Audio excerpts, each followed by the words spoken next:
राजकारण केलं जातं आणि माझं नाव त्यामध्ये टाकलं जातं। हे बघा, हा महाराष्ट्राचा, मी तर सभागृहामध्ये मी दुसऱ्यांदा आमदार झालो, पहिल्यांदा हा विषय बघितला का एका विषयामध्ये सर्व पक्षाचे लोक होते।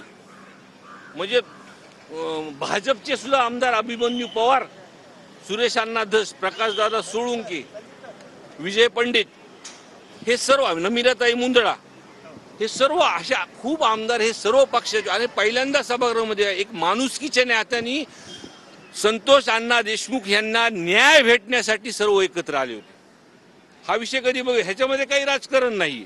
त्याच्यामुळं आमचा एकच सर्वांचा जो हेतू आहे की जिल्ह्यामध्ये जो वाल्मिक कराडांनी जो जातीमध्ये जे तेढ निर्माण केले, लोक आज आमच्याकडे अधिकारी जरी एका जिल्ह्यामध्ये आला तर त्याचं नावापेक्षा त्याचं आडनाव काय हे बघतात। आणि माझ्यासारखा आमदार, जिथं जातीचं तुम्ही हे सर्व गोष्टी म्हणतात, एक पुरोगामी विचाराचा जिल्हा आहे माझा, मला दुसऱ्यांदा लोकांनी निवडून दिला आहे।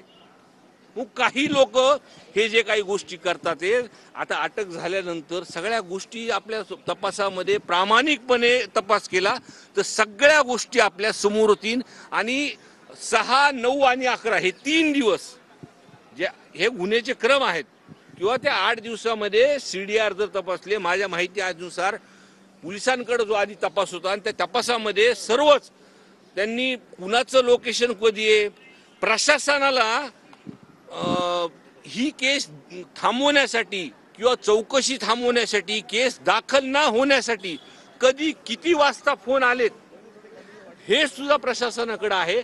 पण पूर्णपणे मोकळेपणाने जर त्यांना तपास करण्यात दिला, जसं मुख्यमंत्री साहेबांनी सांगितलं, तर या मागचे मास्टर माइंड सुद्धा समोर सगळे येतील, एवढंच आहे। काल धनंजय मुंडे